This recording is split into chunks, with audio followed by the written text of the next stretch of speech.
Bapak-bapak, ibu-ibu, saudara-saudara kaum muslimin rahimakumullah. Murai di dahan dan koko ayam di kandang, dunia ini penuh dengan berbagai macam kesibukan. Sejak dari petani yang turun ke ladang, pedagang yang berangkat ke pasar, pelajar yang menuju sekolah, sampai kepada pegawai yang berangkat ke kantor, seluruhnya tidak lain untuk mencari sesuatu yang bernama bahagia. Setiap orang menginginkan kebahagiaan, dan tidak seorang pun menginginkan kesengsaraan dalam kehidupan ini. Namun nyatanya tidak setiap orang yang ingin bahagia mengetahui jalan yang harus ditempuhnya untuk sampai kepada kebahagiaan itu. Maka pada kesempatan pertemuan kali ini, saya ingin menyampaikan sebuah hadis dari junjungan kita baginda Nabi besar Muhammad sallallahu alaihi wasallam yang termuat dalam kitab Mukhtarul Ahadits An-Nabawiyah, di mana beliau bersabda, arba'un min sa'adatil mar'i. Ada 4 perkara yang merupakan tanda dari orang bahagia. Saya mau tanya, di antara saudara-saudara yang hadir di sini, apa ada yang kepengen jadi orang sengsara? Ya. Seluruhnya tentu ingin mendapatkan kebahagiaan. Maka menurut resep dari Nabi kita, tanda orang bahagia itu 4. Jadi kalau saudara ingin bahagia, harus mempunyai 4 perkara ini. Yang pertama, orang bahagia itu kata Nabi, darun wasi'un. Punya rumah biar bagus asal gede. Enak ngaturnya, daripada sudah punya rumah kecil adanya di pinggir kali, gubuk, kalau hujan bocor, miring lagi, kiamat.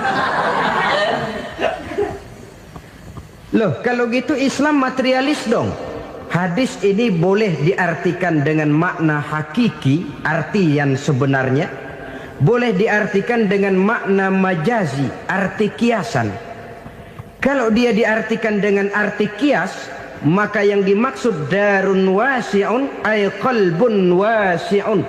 Rumah yang luas tidak lain daripada hati yang lapang. Karena di situ kunci kebahagiaan yang sebenarnya. Walaupun kita cuma tinggal di petak berukuran 2 kali 3 meter, kalau hati kita luas-luas rasanya rumah itu. Tapi biar rumah kita halamannya saja puluhan ribu hektar, ada kolam renangnya, kamar tidurnya tidak lagi terhitung. Kalau hati yang menempati rumah itu sempit, maka akan terasa sempit jugalah rumah itu. Tempat bergantungnya tidak lain adalah hati. Marilah kita mencoba melihat berbagai pandangan orang tentang bahagia ini. Ada orang menyangka bahwa bahagia itu kalau dia mendapatkan harta yang sebanyak-banyaknya. Siapa yang banyak harta, dialah raja. Apa yang dia mau, seluruhnya bisa dibeli. Keamanannya, dia bisa menyewa petugas. Seluruh fasilitas untuk menyenangkan kehidupannya bisa dibeli. Pendeknya, hartalah segala-galanya dalam kehidupan. Sampai ada pepatah mengatakan, innad darahima fil amakini kulliha taksur rijala mahabatan wa jalala. Sesungguhnya harta, dinar, dirham, uang di mana-mana selalu bikin hebat orang yang memilikinya. Coba lihat, orang yang punya duit sama yang enggak punya duit, jangan gaya hidupnya, gaya jalannya aja lain. Wahia lisanun liman arada fasahatan, wahia silahun liman arada qitala. Uang adalah senjata yang paling ampuh bagi orang yang mau pergi perang, dan lidah yang paling fasih bagi orang yang mau bicara. Kalau bicara dengan lidah macet, cobalah bicara dengan harta, lancar. Sampai ada pepatah demikian, segalanya bisa diatur dengan harta.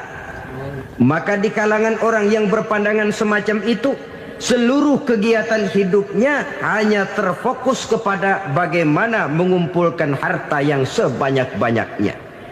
Tidak peduli halal haram, tidak kenal sore pagi siang dan malam, tidak sempat sujud, jauh dari agama, jauh dari kehidupan yang bersifat ruhaniyah, jauh dari Allah dan sebagainya.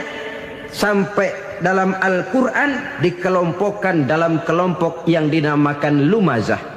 Allazi jama'a malahu wa 'addadah yahsabu anna malahu akhladah. Mereka mengumpul-ngumpulkan harta sebanyak-banyaknya dan menyangka bahwa harta yang banyak itu dapat mengekalkan hidupnya, mengekalkan kekayaannya, mengekalkan kebahagiaannya. Saudara hadirin yang berbahagia, kalau pandangan hidup ini benar, artinya kalau harta memang merupakan satu-satunya hal yang dapat membuat orang bahagia, tentu di rumah mewah tidak akan pernah ada tangis derita. Tentu di satu tempat di mana fasilitas hidup serba menunjang tidak ada yang namanya penderitaan. Tapi suka dan duka, sedih dan gembira, senyum dan tawa adalah milik setiap orang, baik dia punya harta maupun dia tidak punya harta. Nyatalah bahwa harta semata-mata bukan merupakan jaminan bahwa orang akan bahagia, walaupun tanpa harta orang sulit untuk bahagia. Saya mau cerita, ada orang super kaya, namanya Aristotle Onesimus, raja tanker Yunani. Dia punya kapal tanker saja konon sampai 11 banyaknya. Punya perusahaan penerbangan yang disebut Olympic Airlines. Punya hotel di berbagai kota besar di dunia ini, sejak dari New York, London, Paris, Rome dan sebagainya. Bahkan punya pulau yang dia namakan Pulau Scorpio. Ini kan namanya sudah kaya nggak tanggung-tanggung, punya pulau. Nah, dia punya 2 orang anak, yang satu laki-laki namanya Alexander, yang satu perempuan namanya Maria Onesimus. Seluruh harapannya tertumpah kepada anak lakinya Alexander ini, yang akan meneruskan usahanya, meneruskan kekayaannya, meneruskan dinastinya. Apa yang terjadi? Ternyata anak yang dia harapkan yang bernama Alexander ini mati muda dalam kecelakaan pada waktu dia olahraga. Apa olahraganya? Namanya olahraga anak orang kaya, golongan jet set. Olahraganya olahraga pesawat terbang. Jatuh, ya nggak kapungut, habis mati. Tinggal satu anak perempuannya, Maria Onesimus. Tapi anak perempuan ini juga malah urakan. Terakhir dia pacaran, bahkan kemudian kawin sama orang Rusia. Rupanya Aristotle Onesimus ini broken. Kekayaannya yang berlimpah ruah, perusahaannya yang begitu banyak, siapa yang akan meneruskan? Siapa yang akan menggantikan? Sampai kemudian dia mengurung diri di Pulau Scorpio dan mati di sana secara mengenaskan. Seorang multi jutawan, seorang yang super kaya, mati menyendiri di pulau sepi. Ibarat kata pepatah, anak ayam mati di lumbung. Bukan kekurangan makanan, keurugan makanan.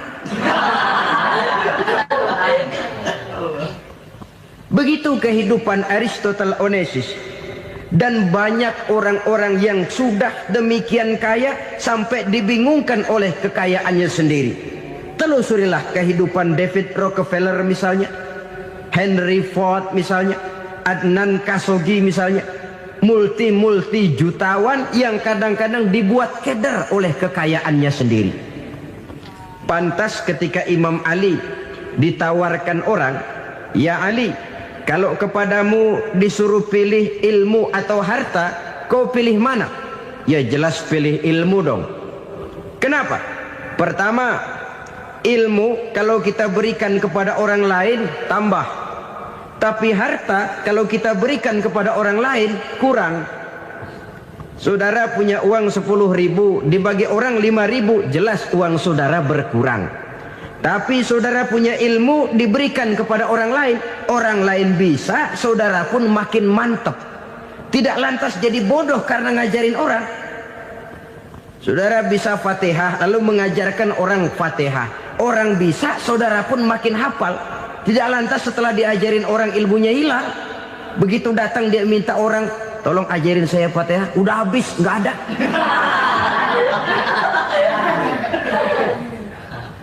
Yang kedua kata Imam Ali, ilmu menjaga kita. Kalau harta kita yang harus jaga. Makin banyak ilmu makin terpelihara diri seharusnya. Tetapi makin banyak harta makin bingung kita jaganya. Sampai kadang-kadang kalau perlu seluruh keliling rumah dipasangi alarm. Belum cukup disewakan anjing besar-besar, pasang di depan pintu, awas anjing galak. Masih belum cukup juga, cari centeng tukang-tukang kepruk jaga rumah. Masih terasa belum aman, padahal rumahnya dikelilingi tembok besar. Di balik tembok ada pintu-pintunya tebal. Di balik pintu itu terbuka masuk kamar, kamar pun ada pintunya, pintunya pun kuat. Masuk ke dalam kamar ada lemari, lemarinya pun pintunya kuat, dikunci, kuncinya pun kuat. Tapi terhadap seluruhnya yang timbul cuma sekedar was-was saja. Kesimpulannya sekali lagi, tanpa harta orang memang sulit untuk bahagia. Tapi harta semata-mata tidak merupakan jaminan orang akan bahagia. Dengan hati yang luas, itu modal utama untuk mencapai kebahagiaan hidup.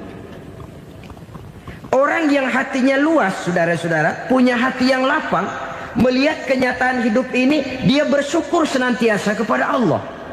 Lantas tidak timbul hasud dan iri hatinya. Oleh karena itu jiwanya selalu lapang. Kalau tidak, cupik hati namanya. Dangkal pandangan, tidak senang melihat orang lain dapat nikmat, dan itu sering dijadikan contoh. Kalau orang yang lapang dada, dia lihat tetangganya beli TV baru, dia berkata, alhamdulillah ya, tetangga kita beli TV, mudah-mudahan kita bisa ikut nonton. Lapang dadanya. Tapi orang yang sempit hati, lihat tetangga beli televisi, meriang. Enggak diapa-apain, meriang. Besoknya dengar tetangga beli motor, makin sakit, ke rumah sakit. Lalu di rumah sakit dengar tetangganya beli mobil, mati.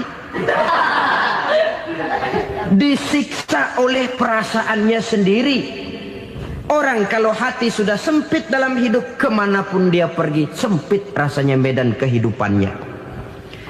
Kemudian kita melihat juga ada orang yang menilai bahwa bahagia itu katanya kalau punya kedudukan yang tinggi, pangkat yang agung, wibawa yang besar.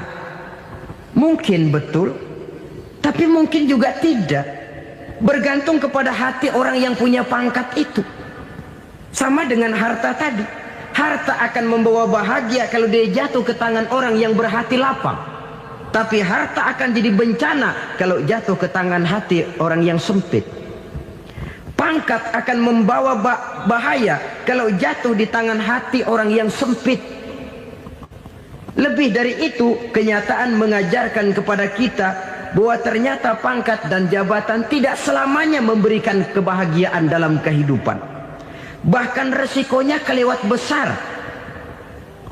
Beberapa bukti kita bisa ambil dari para pemimpin dunia yang menjadi korban lantaran pangkat dan jabatan yang disandangnya. Saudara ingat Presiden Abraham Lincoln dan John Kennedy dari Amerika? Dibunuh orang. Park Chung-hee dari Korea Selatan, Ziaur Rahman dari Bangladesh, Anwar Sadat dari Mesir, terakhir Indira Gandhi dari India, menjadi korban dari pangkat dan jabatan yang disandangnya dari orang-orang yang tidak senang dia memegang jabatan itu. Dia akan mudah mengundang bencana. Sehingga pantas kalau seorang presiden terkemuka Amerika, Harry Truman namanya, dia mengatakan jabatan presiden itu, kata dia, seperti orang nunggang macan, naik macan. Harus kita taiki, kalau enggak dia bakal nerekam kita. Ngeri katanya. Adapun orang yang hatinya lapang, kalau dia menerima pangkat dan jabatan, dianggapnya itu satu kesempatan untuk berbuat baik. Tapi orang yang berhati sempit, menerima pangkat dan jabatan, bukan kadang-kadang menerima, malah berusaha setengah mati mencapai dengan segala cara. Kalau perlu jilat atas, jilat atas. Jadi golongan sumuhun dawuh.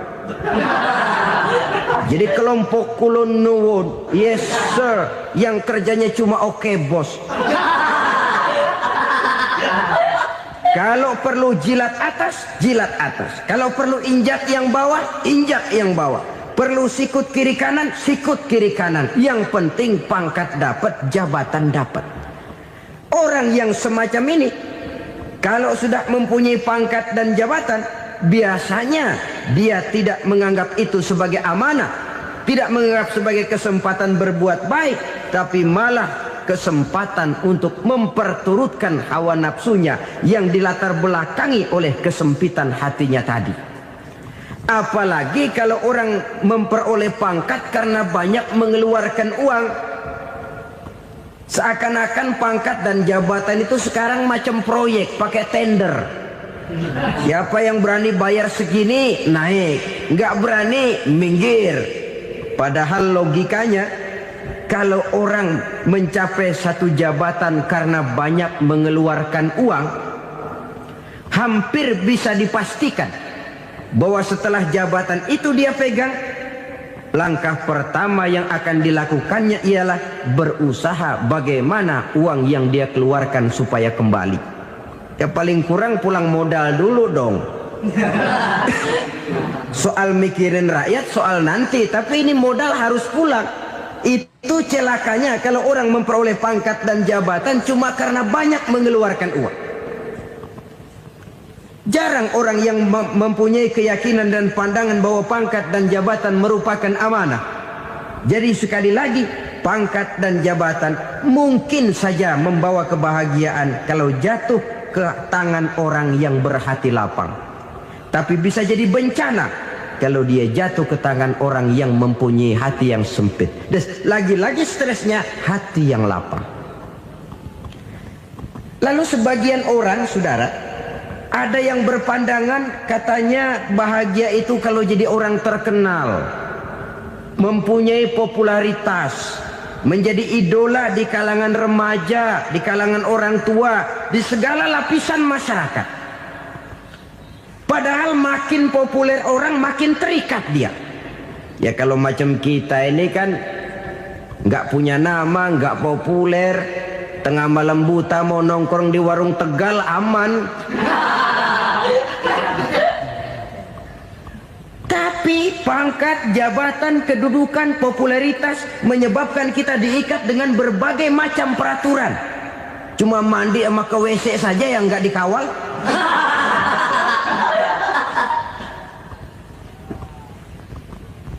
Benarkah popularitas, ketenaran membawa kebahagiaan? Mungkin, ya, tapi mungkin juga tidak. Kenapa? Banyak orang-orang populer yang mengakhiri hidupnya secara tragis. Kita ambil beberapa nama.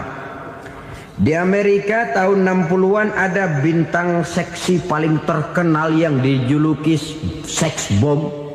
Bom seks. Sampai sekarang jadi legenda, namanya Marilyn Monroe. Singkatan dobelnya itu inisialnya MM, Marilyn Monroe. Terkenal top sampai dia mati tahun 62, namanya sekarang masih saja dibicarakan orang. Kenapa dia bunuh diri? Tidak punya hartakah dia? Banyak. Kurang populerkah dia? Seluruh dunia mengenalnya. Sejak rakyat kecil sampai pejabat tinggi dia punya hubungan. Kenapa? Jenuh. Dia terlahir dalam keadaan yatim. Setelah itu tidak lama dia berangkat remaja, ibunya meninggal, pindah dari wanita asuh ke wanita asuh sampai 12 orang ibu angkatnya. Dan kekecewaan yang paling parah, setiap laki-laki yang dekat dengannya hanya seperti kapal berlabuh, datang dan pergi silih berganti. Padahal dia merindukan seseorang yang bisa melindungi hidupnya. Dia rindukan itu dan dia tidak pernah menemukan. Itu yang akhirnya menyebabkan dia minum pil tidur kelewat dosis, minum obat tidur kebanyakan, ya tidur terus sampai sekarang.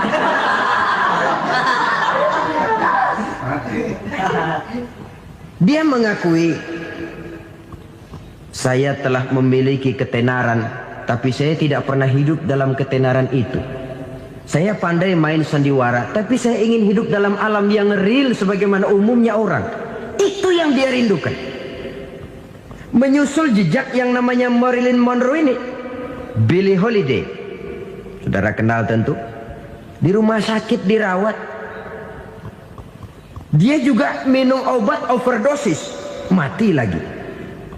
Jimi Hendrix minum obat tidur overdosis kelewat batas, mati lagi. Lalu yang menghanyutkan diri di danau, Janis Joplin dan Brian Jones. Ini orang-orang populer, orang-orang terkemuka yang mengakhiri hidup secara tragis, bukan karena tidak terkenal, mungkin karena sudah saking terkenalnya. Contoh paling belakangan, Bruce Lee. Wah, ini tukang-tukang kepruk tentu kenal siapa dia. Sampai sekarang pun tabir kematiannya masih merupakan misteri. Dan yang masih hidup juga menunjukkan gejala yang aneh. Michael Jackson, rumahnya di Beverly Hills itu dijaga sedemikian rupa, dan dia selalu curiga kepada setiap makanan harus steril, bersih dari segala macam kimia. Kemana dia pergi, itu tukang-tukang kepruk sudah selalu menjaga dan mengawal, dan dia seakan takut menunjukkan mukanya yang asli. Hingga kalau tampil ke tengah di luar show, dia kadang memakai pakaian yang tidak menunjukkan dia yang sebenarnya, takut dikenali orang. Ternyata popularitas sering jadi momok yang meracuni kehidupan manusia. Oleh karena itu, benarlah junjungan kita pada saat beliau mengajarkan orang akan bahagia kalau dia mempunyai hati yang lapang. Nah, sekarang masalahnya untuk mendapatkan hati yang lapang, caranya bagaimana? Kita kembali kepada konsep Quran. Allah mengajarkan, ala inna bi dzikrillahi tatmainnul qulub. Ketahuilah bahwa dengan banyak mengingat Allah, hati akan tenang, jiwa akan lapang. Dengan kata lain, dekat dengan agama, merasakan kehadiran Allah dekat dalam hidup. Itu muara pertama untuk mencapai hati yang lapang. Ala inna bi dzikrillahi tatmainnul qulub. Jangan macam orang sekarang ingin mendapatkan ketenangan lalu tapak di puncak gunung, di gua-gua, di tempat sepi. Iyalah kalau nggak ada ular. Kalau tergigit ular berbisa, ketenangan belum, mati jelas itu. Islam positif untuk mendapatkan ketenangan. Ala inna bi dzikrillahi tatmainnul qulubi.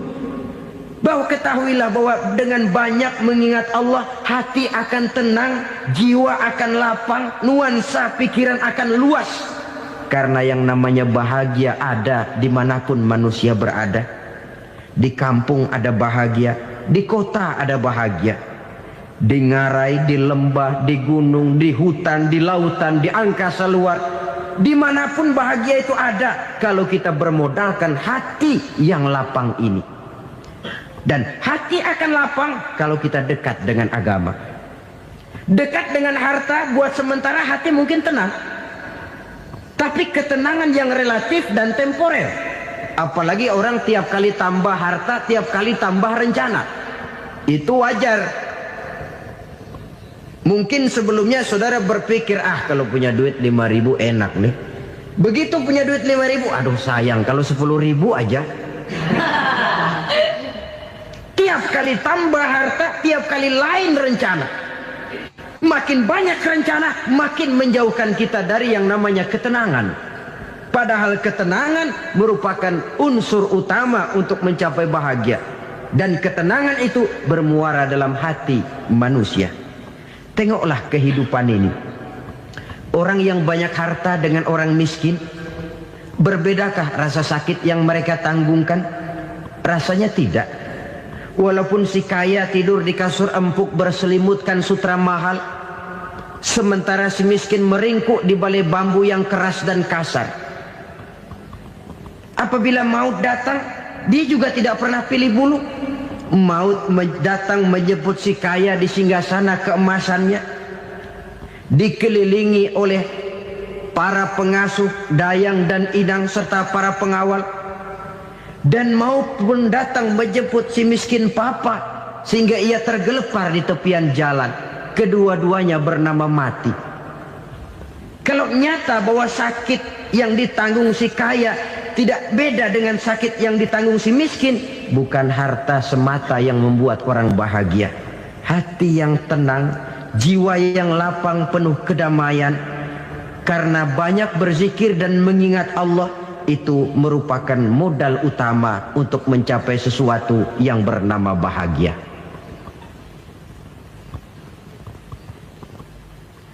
Saudara hadirin yang saya hormati, inilah yang pertama dari 4 ciri yang digambarkan oleh Nabi tentang tanda-tanda orang bahagia. Dan harus berangkat dari yang pertama ini, hati yang lapang. Ini yang harus kita miliki lebih dahulu. Baru nanti akan menyusul kepada poin yang ketiga, kedua, dan selanjutnya. Sebab kalau hati sudah terisi dengan jiwa yang lapang, seluruh persoalan insya Allah akan bisa kita atasi dengan sebagaimana mestinya. Yang kedua sekarang, tanda orang bahagia menurut baginda Nabi, markabun syariah. Orang bahagia itu, kata beliau, punya kendaraan biar cepat asal lancar. Artinya kemana dia mau pergi mudah. Apa maksud hadis ini? Kalau kita kaji lebih dalam, kendaraan itu kan alat transportasi. Transportasi tidak lain adalah usaha memudahkan komunikasi. Pindah dari situ kepada teori bahwa manusia adalah zon political, makhluk bermasyarakat yang tidak bisa memenuhi kebutuhan hidupnya secara sendirian.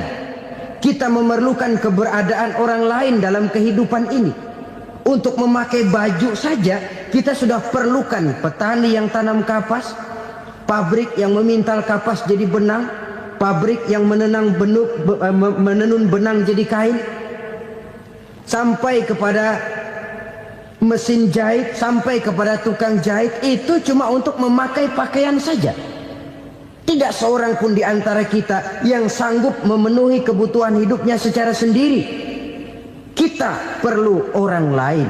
Maka kebebasan dalam arti mutlak, kebebasan tanpa batas, itu tidak mungkin ada dalam kehidupan. Karena kita mengadakan yang disebut interaksi sosial. Setiap kegiatan kita tentu melibatkan orang lain. Menurut kita barangkali kita bebas jalan di jalan raya semaunya, tapi orang lain berkendaraan pun merasa bahwa ini ada juga jalan haknya, dan begitu selanjutnya. Oleh karena itu, maksud dari kendaraan yang cepat ini adalah khulata'uhu ma'as solihin. Lingkungan pergaulannya terdiri dari orang-orang soleh. Pergaulannya luas. Kemana dia pergi ada temannya.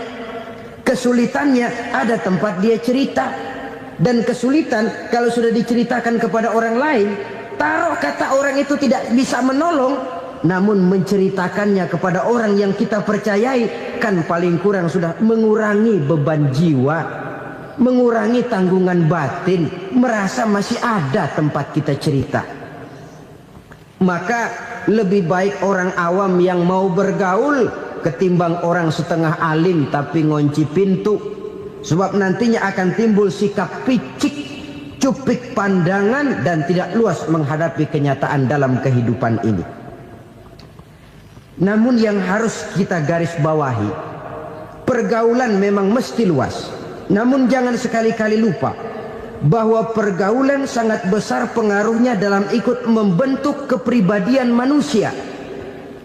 Sehari-hari bisa kita bilang, kalau kita dekat sama tukang minyak wangi, sekalipun nggak dibagi minyaknya, baunya tentu dapat. Betul? Tapi dekat sama tukang elas, walaupun nggak kena apinya, asapnya mesti kena. Kalau Syauqi mengatakan lebih jelas lagi, man asyaral asrafa asa musyarrafan wa muasyiral anzali ghairu musyarrafin. Awalam taral jildal hakira muqabbalan bisagri lamma sara jildal mushaf. Siapa yang bergaul dengan orang mulia, dia bakal ikut menjadi mulia. Tapi siapa yang berteman dengan orang hina, dia tidak bakal ikut menjadi mulia. Tidakkah kau lihat, kata Syauqi, kulit kambing yang hina pun dicium orang ketika menjadi kantong Quran. Kulit kambing hina, kalau dia sendirian gak ada yang mau cium. Tapi begitu dia bergaul dengan Quran, menjadi kantong Quran, dipakein minyak wangi, ditaruh di tempat yang tinggi, mau diambil dicium dulu, dibawa dengan penuh hormat dan hati-hati. Kulit kambing yang hina lantaran berteman dengan Quran, numpang mujur. Tapi coba lihat kalau kulit kambing berteman dengan kayu, jadi beduk, habis.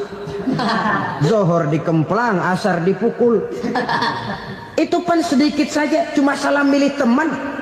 Yang temannya Quran dihormati orang, yang temannya kayu lantaran jadi beduk, gelap-gelap subuh orang udah kemplangnya.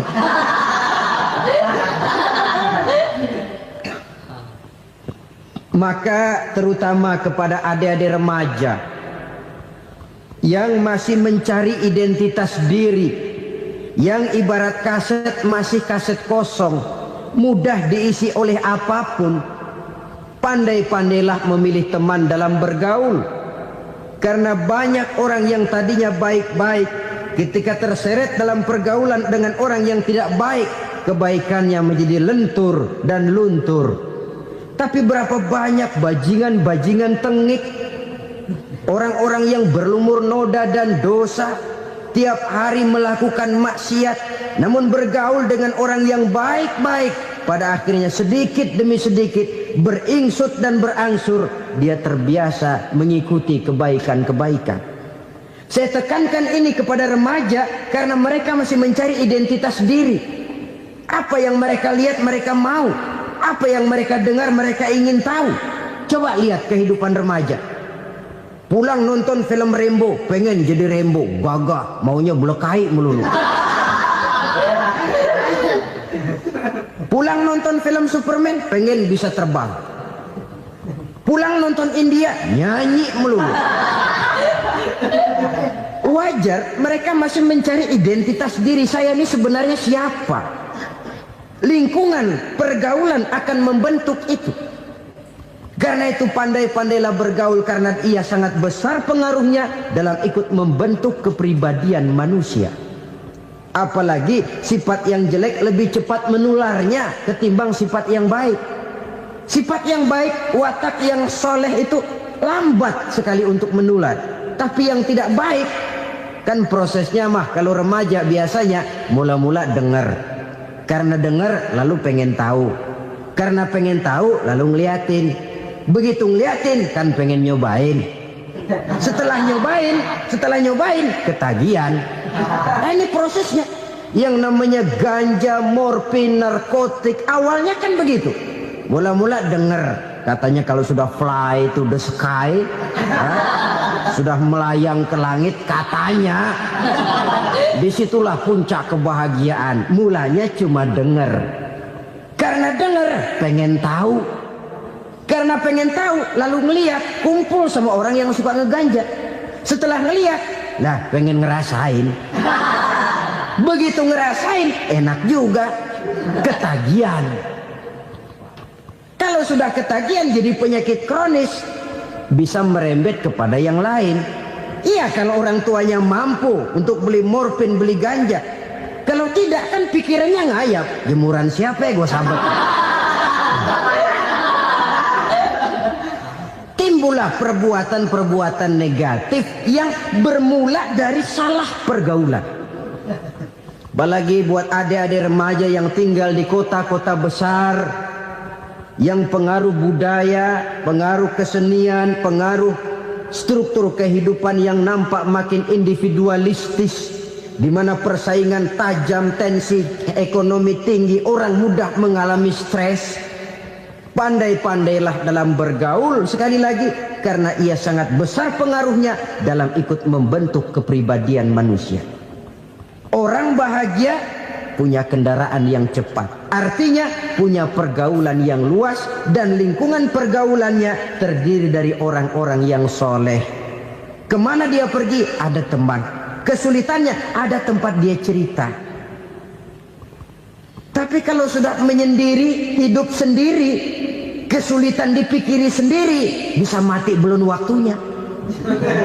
Tidak ada tempat berbagi rasa, tidak ada tempat bercerita, tidak ada tempat mengurangi beban dalam kehidupan. Pantas betul kalau Islam sangat menggalakkan dan menganjurkan orang kalau sudah sampai waktunya itu untuk melangsungkan nikah. Kata Nabi, ya ma'syaras syabab man istata'a minkumul ba'at falyatazawwaj. Hai para pemuda, kalau sudah mampu memberi nafkah, kawinlah, nikahlah kamu. Kenapa? Sudah ada teman hidup, tempat berbagi rasa. Kesulitan kalau ada tempat cerita akan lebih ringan ketimbang kita telan sendiri, walaupun bobot kesulitannya sama beratnya. Saudara-saudara kaum muslimin rahimakumullah, inilah ciri yang kedua, punya kendaraan biar cepat asal lancar. Kemana kita mau pergi gampang. Dengan kata lain, setelah hati yang luas, pergaulan yang luas. Dua.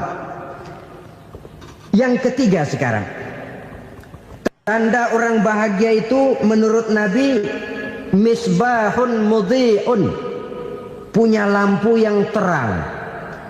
Oh, itu enggak problem. Sekarang sudah zamannya listrik masuk desa, Pak. Lampu sudah terang semua. Betul, kalau itu yang dimaksud. Tapi tidak cuma itu. Karena lampu yang dimaksud di sini, lampu yang akan menerangi seluruh perjalanan hidup. Dan perjalanan hidup itu sudah dimulai sejak kita terlahir ke alam ini, sampai masuk ke alam barzah, kumpul di padang mahsyar, sampai ke akhirat. Lampu yang menerangi itu yang diperlukan. Kalau lampu, katakanlah yang paling top sekarang kan lampu jenis Mercury. Taruhlah itu di rumah kita, dia cuma menerangi rumah kita, menerangi hati pun tidak sanggup. Bila kita masuk ke alam barzah, alam kubur, sanggupkah si Mercury yang begitu terang menerangi alam barzah kita? Tidak sanggup lagi. Sanggupkah lampu yang ratusan watt, bahkan puluhan ribu watt menerangi kehidupan di padang mahsyar? Tidak akan sanggup lagi. Kalau demikian, yang dimaksud lampu yang terang di sini apa? Tidak lain amal soleh, kebajikan yang kita lakukan dalam hidup. Itu yang akan jadi lampu penerang. Di dunia nama kita akan terang. Jasad kita boleh hancur terkubur tanah, tapi nama kita akan dikenang orang. Begitulah kalau orang meninggalkan kebajikan dalam hidup seperti sekarang. Ribuan orang tiap saat berziarah ke kubur Imam Syafi'i, ke kubur Imam Malik, ke kubur Imam Ghazali, ke kubur orang yang baik-baik, orang yang soleh-soleh. Kebajikannya yang ditinggalkan, yang mengukir namanya dengan tinta emas. Sehingga saudara sudah terbaring di alam kubur, orang lewat, Allah, ini kuburannya Fulan bin Fulan, dulu ini kebaikannya Masya Allah, saya ikut merasakan. Mari kita mampir sebentar, kita Fatihah. Mohon disampaikan Allah pahalanya kepada almarhum. Al-Fatihah. Itu kalau orang baik-baik. Lalu saudara tanya, Pak, orang mati dikirimin Fatihah apa nyampe pahalanya? Saya jawab, kalau saudara nggak percaya, mati dulu dah. Nanti saya Fatihain, tungguin di sana. Umpama nggak sampai, balik lagi kemari. Sekarang ini kan maunya otak-otakan saja. Kalau nggak masuk otak, nggak percaya. Padahal alam gaib itu nggak bisa diotak-otakin. Sama saja dengan saudara pernah dengar cerita kapal tanpa emas tenggelam kan? Pernah nggak? Di mana? Di Laut Masalembo. Begitu ketampung Mas tenggelam, ratusan penumpang itu terjun ke laut, dipermainkan gelombang, berjuang menghadapi maut itu. Orang lagi timbul tenggelam di lautan, dihantam ombak, kita tengokin pakai helikopter. Pak, lagi timbul tenggelam ya? Iya, tolongin. Jangan khawatir Pak, nih saya kirim intan Pak, harganya 10 juta. Kira-kira orang yang timbul tenggelam di laut seneng nggak? Tidak. Kan mahal toh intan 10 juta. Kenapa dia nggak senang? Karena intan 10 juta dalam kondisi seperti itu tidak sanggup menyelamatkan dia. Dia akan girang kalau dikirimin ban mobil bekas, dikirimin papan terentang atau bambu. Intan yang 10 juta dia nggak girang.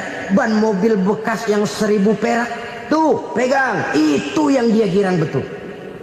Inilah sebabnya Nabi berkata, mal mayyitu fi qabrihi illa kal ghariqil mutaghawwis. Orang yang meninggal di alam kuburnya seperti orang timbul tenggelam di lautan. Yantaziru da'watan min ahli, menunggu doa dari keluarganya yang masih hidup. Duh, bapak saya sudah meninggal, saya sayang benar sama dia. Kirimin kulkas ke kuburannya Itu sama saja dengan tadi orang tenggelam di lautan dikirimi intan yang harganya 10 juta, tidak sampai. Begitulah kalau kebajikan yang kita tinggalkan dalam hidup, sudah mati pun kubur kita masih diziarahi orang. Tapi kalau jahat yang kita tinggalkan, boro-boro lah orang mau doa lewat dekat kuburan kita juga serem. Tuh bajingan dulu mati dipendem di situ tuh. Jangan lewat situ, ntar kesurupan, jangan. Lewat saja orang ngeri. Konon lagi membacakan Fatihah dan mengirimkan doa. Hidup pada hakikatnya adalah kesempatan untuk berbuat baik. Maka sekali kesempatan itu diberikan, manfaatkan dengan sebaiknya. Sebab kesempatan kedua tidak akan pernah ada. Kesempatan berbuat baik di sini, di akhirat sudah pembalasan namanya. Sekali kesempatan itu dicabut, dia tidak akan pernah dikembalikan lagi. Kata Iqbal, hidup tidak mundur ke belakang, Bung. Berhenti diinjak orang, mundur hancur. Tidak ada kata mundur dalam hidup ini. Berhenti diinjak orang, mundur kecebur. Tidak ada kata lain. Harus maju dalam kehidupan, dalam artian yang positif. Hidup adalah kesempatan untuk mengumpulkan kebajikan yang sebanyak-banyaknya. Di situ nilai daripada manusia. Sekarang ini memang nggak kelihatan kok, orang yang banyak pahala sama yang banyak dosa nggak kelihatan kok. Barangkali kalau habis bikin dosa palanya pada benjol, mungkin orang takut sama dosa. Tapi sekarang sama saja, orang yang banyak dosa dengan yang nggak banyak dosa jalan bareng dari belakang, sama, nggak kelihatan beda. Tapi ada waktunya di mana pahala memegang peranan, di mana dosa diperlihatkan. Sama saja kalau kita bawa mobil siang, lampu kan nggak begitu berfungsi. Apa lalu bilang, alah ini lampu berat-beratin, copot-copotin aja dah. Tidak perlu begitu. Kenapa? Pada suatu saat malam senja akan datang. Bila matahari terbenam, senja pun datang, gelap mulai merayap, disitulah baru terasa perlunya lampu. Pahala begitu. Sekarang orang yang nggak ada pahalanya nggak kelihatan dalam kehidupan. Tapi pada suatu saat senja kehidupan akan datang. Ajal merenggut nyawa, malam merayap, dan hidup mulai diliputi kegelapan di alam barzakh. Dikala itu kalau nggak punya lampu, alangkah malangnya kita. Sebab amal yang baik, kata Nabi, di alam barzakh itu akan diciptakan menjadi perempuan yang cantik menemani kita. Amal yang jahat akan menjadi orang yang paling jelek nemenin kita. Udah di tempat gelap yang nemenin jelek.